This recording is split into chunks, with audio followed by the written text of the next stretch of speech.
Si on travaille en RAW dans Lightroom, les ajustements sont normalement sauvegardés dans le catalogue. S'il faut, pour une raison ou une autre, exporter un type RAW et s'assurer que les réglages y restent avec la photo, il y a une couple de choses à considérer et c'est ça que je vais traiter dans cette vidéo.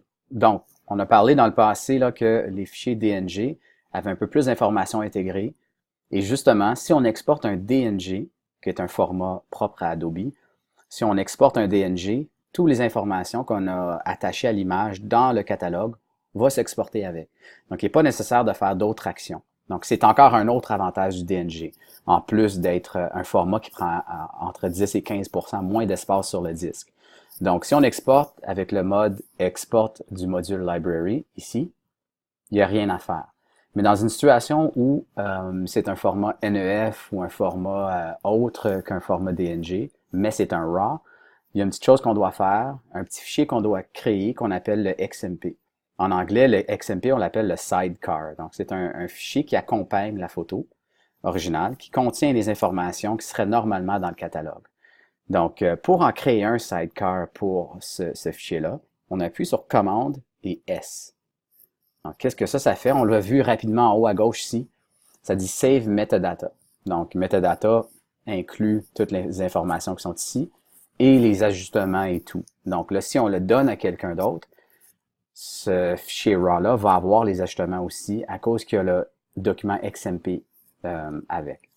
Pour rapidement trouver ce document ici et son XMP, sans avoir à sortir de Lightroom et rentrer dans le Finder, qui est ici, donc on n'a pas besoin d'aller comme ça, on peut simplement lancer une commande à partir de Lightroom, commande R, qui va nous apporter exactement l'endroit à mon ordinateur qui contient le document. Dans ce cas ici, Adobe, ou je veux dire Lightroom, a été assez intelligent de dire le DNG contient déjà cette information-là. Donc, il n'est pas nécessaire de sauvegarder un document externe, donc un XMP avec.